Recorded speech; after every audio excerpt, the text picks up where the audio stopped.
Pepsi-Cola, P-E-P-S-I. That's your smartest cola buy.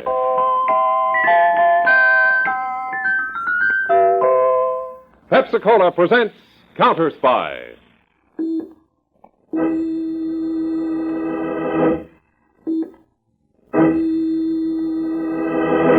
Washington calling David Harding, CounterSpy. Washington calling David Harding, CounterSpy. Harding, CounterSpy. Calling Washington.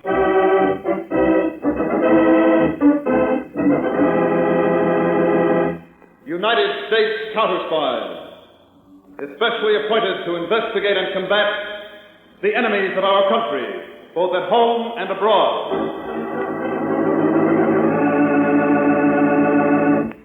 Tonight, the case of the sweepstake murders. Another CounterSpy report to the American people. Brought to you each Tuesday and Thursday by Pepsi-Cola. Pepsi-Cola hits the spot. 2 full glasses, that's a lot. That's right, you heard what they said. 2 full glasses of sparkling Pepsi from one big 12-ounce bottle. You're getting an extra glassful. And what a delicious glassful. The most refreshing, delightful cola that ever tickled your taste.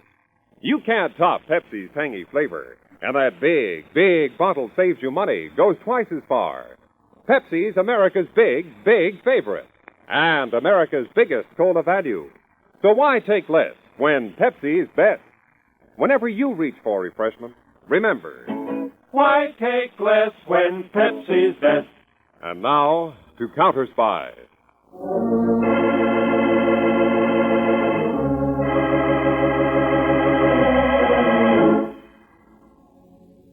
It was a moonless night in the small southern town of Gulfport, near the Mexican border. In a dimly lit, evil-smelling corridor of a rooming house, 2 shadowy men stood before a closed door. Tom, you sure this is the room? Positive, Sheriff. Let's go in. Wait, Tom. Get away from the door. But what? Get back alongside it. That's it. Let's see if it's unlocked. Yeah, it is unlocked.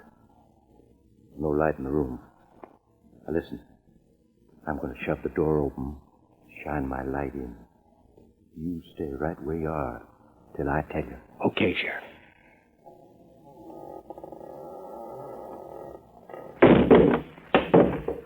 What the... Come on, Tom. What is it? Look. There on the floor. What? It's Frenchie. What's left of him? His chest. Look at his chest. What? I don't know what did it. I never seen anything like this.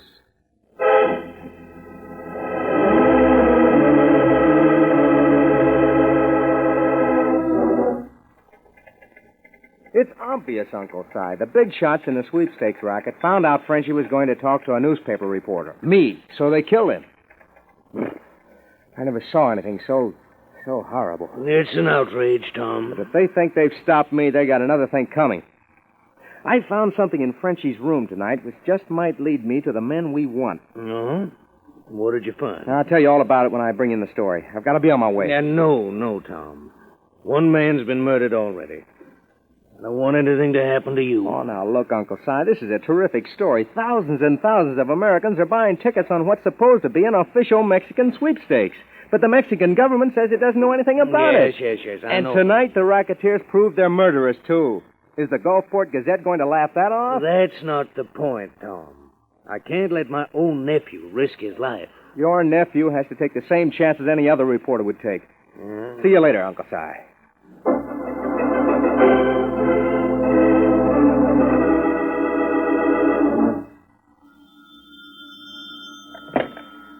Hello? Is Tom Fisher there? No, he's not, but this is his wife, Ruth. Can I take a message? Yeah. Tell him to lay off the big story he's working on. Unless he wants the same thing to happen to him that happened to Frenchie.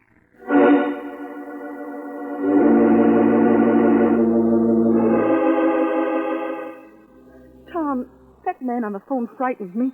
Darling, please drop the story you're working on. Drop the biggest story that ever came my way? Don't be silly, Ruth. But I don't want anything to happen to you. Nothing's going to happen to me. Now, where... Oh, here it is. What's that? Oh, something I picked up in Frenchie's room. Looks like a poker chip. Uh-huh. Well, gotta get moving. Where are you going? No, you're forgetting the rules. When Papa goes out on a big story, Mama doesn't ask questions. Tom, don't go. Hey, stop it now. Relax. I'll be back soon.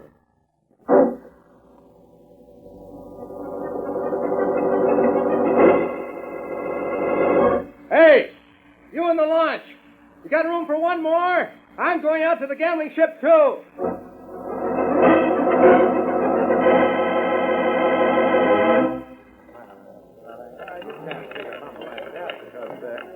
Number 22, Jack Anywhere. Number 22 in. Take your bet, please. Take your bet.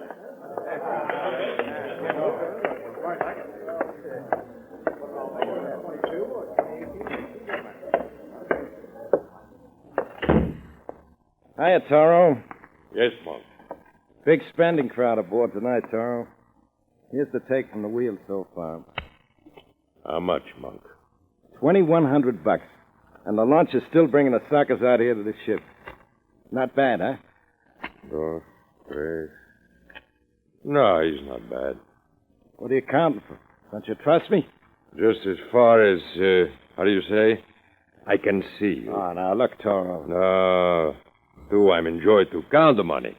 Much money. Huh. You ought to be having the time of your life, then. The way that stuff is rolling in. The door, Monk. The back door. Okay. Who is it? Hey, Johnny, open up. All right. Get in. Okay. Get that gun out of my back. What the? That's Tom Fisher, the reporter. What? That's right, Toro. Caught him snooping around below decks. You know where. So, Senor Fisher. You, have found what you expected below, huh? Why, I don't know what you mean. No. You're a poor liar, senor. Nor are you wise. You should have heeded the advice conveyed to your wife. Then she, would not become a widow. What? Now, listen, Toro. You know, senor, that I was once a matador, a fighter of bulls. No, This case contains two of my favorite swords. This gold-hilted one was presented to me by enthusiastic aficionados in Mexico City after a corrida in which I dispatched 6 of the bravest and fiercest bulls ever seen in any arena. As you see, from the side, the blade appears to be straight. But if you hold it this way, observe how the blade curves to penetrate to the bull's heart. And now, Senor Bull, I am sighting on your heart.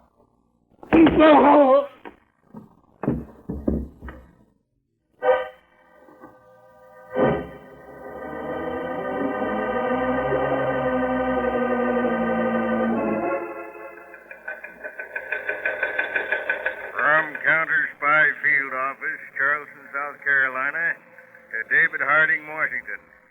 Still another distributor of phony Mexican sweepstakes tickets apprehended here. Terrified, the man pleaded his arrest be kept secret. Denied knowing leaders of racket, but said had been warned that any squealer met horrible death by a golden sword.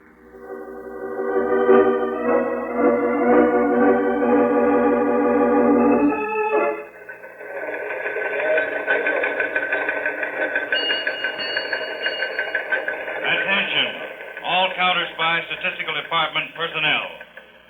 This is David Harding. Referring to counterfeit Mexican sweepstakes tickets. This case has some strange angles and is high on the CounterSpy docket. We've had an official request for help from the Mexican government. Further, thousands of Americans are being swindled. Now, all murders of last 3 months are to be reclassified as to method of homicide. The counterfeit tickets themselves on hand here are to be given to my assistant, Harry Peters, for laboratory analysis.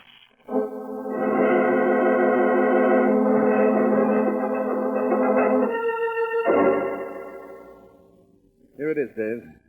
The paper those phony sweepstake tickets were printed on is a 34-pound super newsprint stock. Oh? It was made by the Southwest Pulp and Paper Mill in Orengo, Texas.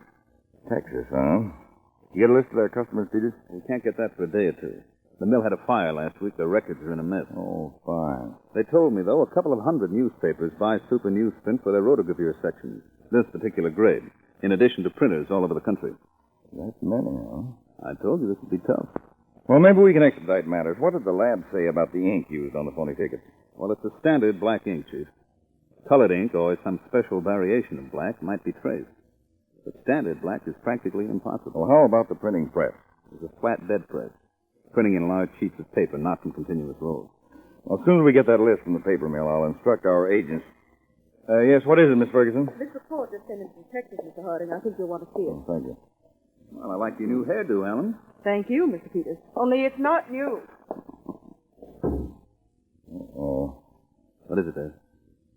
Listen to this report. 2 nights ago, a man called Frenchy, a small-time grafter, was found murdered in a rooming house in Gulfport, Texas. He'd been killed by a long stiletto or sword that mutilated his chest and went completely through his body. Now, wait. Early the following morning, the body of a young newspaper reporter, Tom Fisher, was found in the Gulf, just off Gulfport. He'd been murdered in exactly the same way. Dave, that report from our Charleston office about the distributor who was peddling the phony sweepstake tickets. Didn't he say something about a sword? Right, Peters. He said that anyone in the racket who squealed died horribly by a golden sword. Wait a minute now. Take a look at this map here. Oh. What, Dave? Here's Orengo, where you said that paper mill's located. Mm-hmm. And here's Gulfport. About 100 miles away. Peters, we've got to shortcut the job of tracing this paper. I want you to grab the first plane for Gulfport and go to work.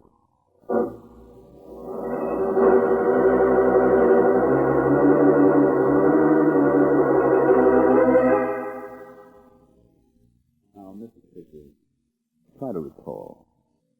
Did your husband tell you where he was going that night? The last time you saw him? I asked him, but he wouldn't tell me, Mr. Peters. I begged him not to go. Now try to pull yourself together. Come on now. I'm sorry. That's it. Now, Tom's editor, his uncle, said Tom didn't have any real clue to the men behind the phony sweepstakes racket. Did Tom tell you anything that he didn't tell his uncle? No. Tom said he just looked around the room of that poor man who'd been murdered. Frenchy, yes. Now, try to remember, Mrs. Fisher, this is very important. Tom may have said something which we might use as a clue, some little thing. But he didn't. We had a rule. There was something. Yes? A poker chip. A golden poker chip. A poker chip? Only this one was gold, and it had the picture of a bull on it. Tom said he found it in Frenchy's room. Well, ordinary poker chips aren't usually gold. They're white, red, or blue.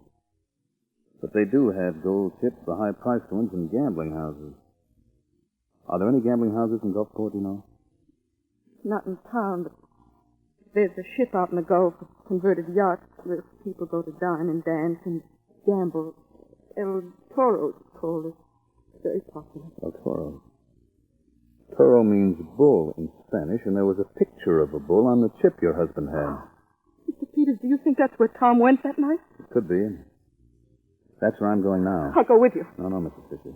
This might be dangerous. I don't care. I want to find the man who killed my husband. Mrs. Fisher, that's my job. You stay here, and I'll keep in touch with you. I'll see you later.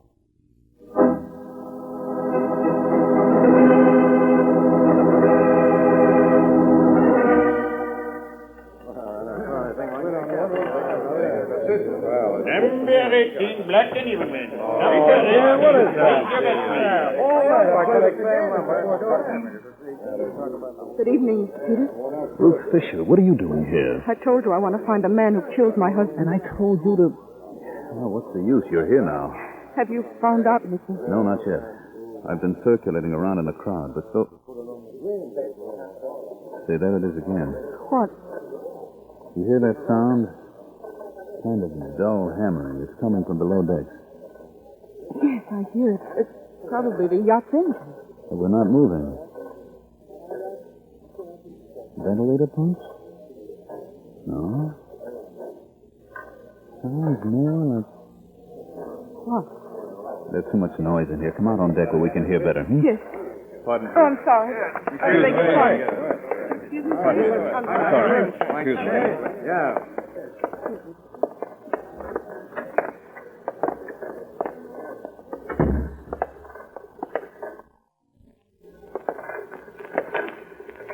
Mr. Peters. Wait.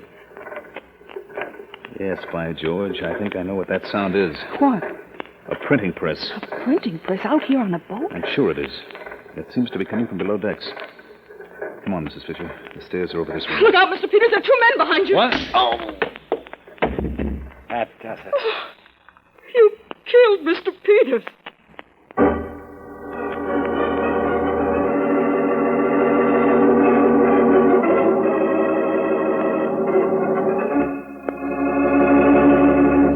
In just a moment, we'll return to CounterSpy, brought to you by Pepsi-Cola. Pepsi-Cola hits the spot. 2 full glasses, that's a lot. Lots more value, lots more zest. Why take less when Pepsi's best? More and more, among fellows and girls, among mothers and dads, you hear that sane and sensible question, why take less when Pepsi is best? No budget, no allowance ever had a better friend than tangy, sparkling Pepsi-Cola. Because one big 12-ounce Pepsi bottle gives you 2 delicious drinks. That's twice as much tangy taste, twice as much delicious Pepsi to go just twice as far. That's why more and more families say, why take less when Pepsi's best? Yes, families like yours and mine, families all over America, they're all saying, why take less when Pepsi's best? Pepsi-Cola hits the spot. Tastes terrific when you're hot. More and better than the rest. Why take less when Pepsi's best? Today, tomorrow, always. Get America's biggest cola value. Take home a carton of 6 big Pepsi bottles. Insist on Pepsi at the store. And say Pepsi at the fountain. Say Pepsi at the stand. Say Pepsi. Whenever you reach for refreshment, remember, why take less when Pepsi's best? And now, back to CounterSpy and David Harding in Washington.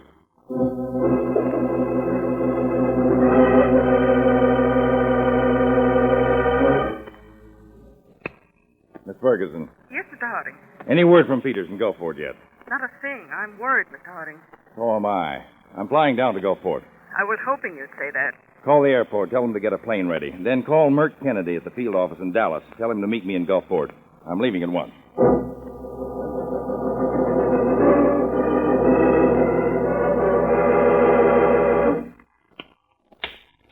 Wake up, Senor Peters. Wake up, I say. Stop hitting him, you brute. You be silent, Senor Official, or you get it too. Senor Peters, wake up. It's morning. You've been asleep all night. Johnny sure gave him an awful crack on the noggin, Toro. Yeah, but he's not dead yet. So wake up, you pig of a counter-spy. What? He's coming to. Take these ropes off my arms and I'll... You'll do nothing, senor. Except what I tell you. Who are you? I am El Toro. El Toro? Oh. You run this gambling ship and the... See, the gambling ship and all else you came to find. Amigo, you wish both yourself and the charming Senora Fisher to live, huh? Naturally. Well, then all you need to do is to send a telegram to your, chief in Washington.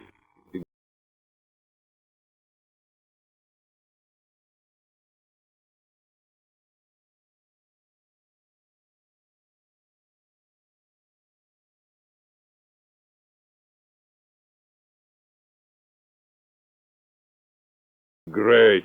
David Harding.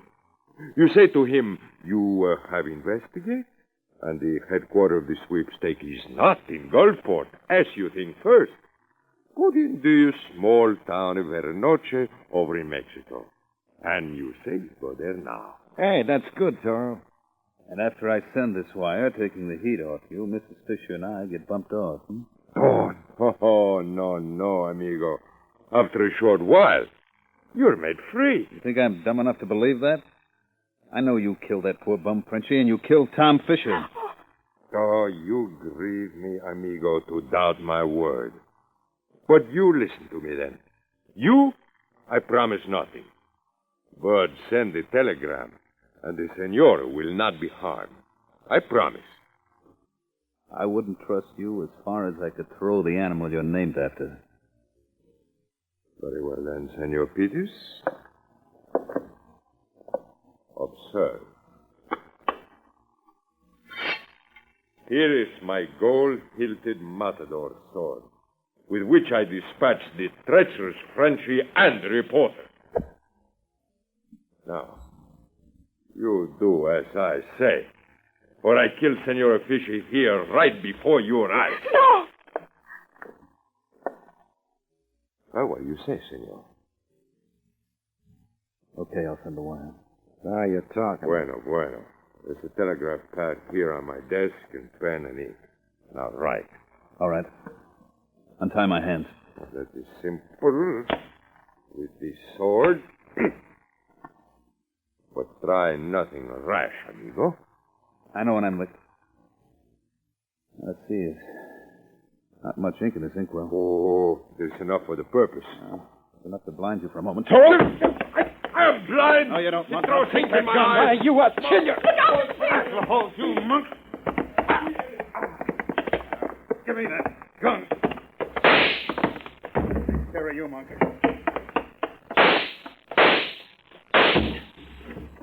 Bad luck. Toro got away. No use our running out into another trap. Ruth, help me push the desk against the door. I want to try and figure something out. All right.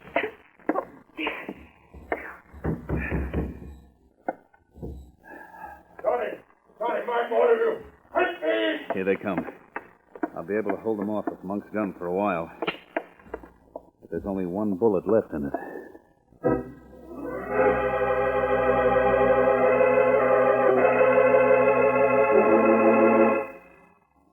I just had a session with Gulfport Sheriff, Mr. Harding. 2 fellers killed, Frenchie and Tom Fisher. 2 folks disappear, Peters and Mrs. Fisher. But the sheriff is plumb out ideas. Well, we'll have to find Peters and Mrs. Fisher without him then, Kennedy. Did you see the newspaper editor? Cyrus Manning, yes. He's young Fisher's uncle, and he's afraid of something. And I have an idea, but I can't do anything about it until I hear. Maybe that's the call I want now. Harding speaking. Oh, yes, Mr. King. Have you got the chipping figure? Good, let's have it. 44.67 tons. Thanks very much. No, that's all I need right now. Thanks again. Goodbye. My hunch was right, Kennedy. Now, I've got a plan, but I'll need your help. Now, I'm going back to see Cyrus Manning, editor of the Gulfport Gazette. And I want...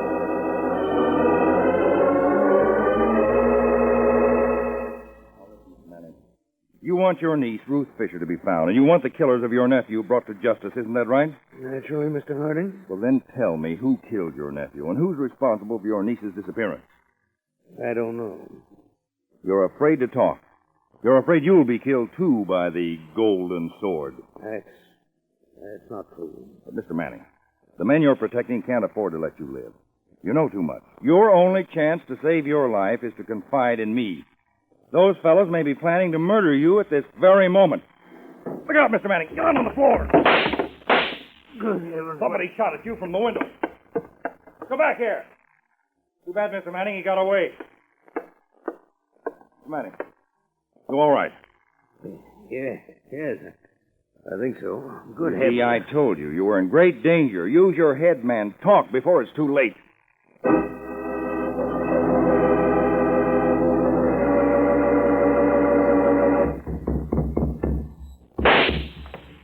Get away from the door, Toro, or I'll shoot again.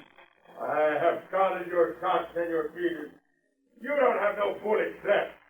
Now, come on, amigos. We break down the door. Now, together. Is he right, Mr. Peters? Are all the bullets really gone? Yes, Ruth. I tried to bluff him, and he called my bluff. Oh, dear.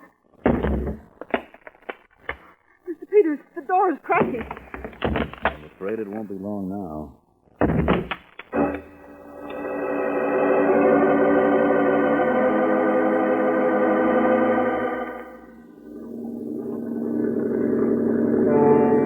Well, there's the gambling ship, Mr. Hardy. The El Toro. Right, Kennedy. Bring us in alongside, Lieutenant. Mr. Hardy, aren't you scared there's innocent patrons aboard? No launches have come out here all day, Kennedy. All right, men, check your weapons. Prepare to board. Lieutenant, head us in. Cut your engine.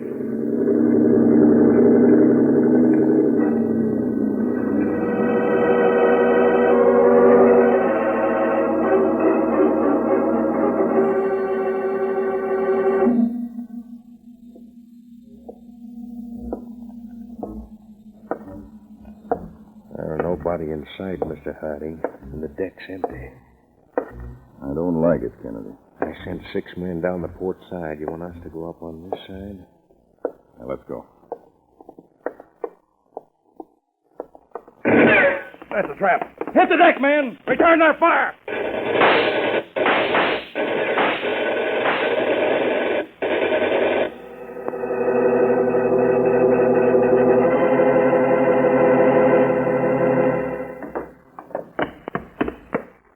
Here he is, Mr. Hardy, El Toro himself, caught hiding up forward. Peters must have winged him. Toro, meet Mr. Hardy. I bow to a greater matador than myself. Save that baloney for your trial, Toro. All right, Kennedy, handcuff, and hold him aboard our cutter. Peters, you all right? Found us $1, Dave. Good. So these are the presses Toro used for printing the phony sweepstake tickets. Yes. Pretty clever setting them up down here in the hold, Well, he'll never print any more tickets, Peters. That ex-bullfighter is going to the electric chair. By the way, Dave, Kennedy told me about the trick you and he pulled on Manning, the newspaper editor. Firing blank shots near him to make him think Toro was after him, so he'd talk. Well, fortunately, it worked. How did you happen to suspect that smooth old mint julep was part of this gang? When the Southwest Paper Mill reported that the Gulfport Gazette bought super newsprint from them, I checked their shipping records against Manning's daily inventory. The inventory was short, which made me suspect that Manning was diverting paper to Toro for his sweepstake tickets. Well, it was all a well-concealed connection, Dave. Yes, Toro was very clever with his golden sword, but he'll find it won't cut the lock to the death house door.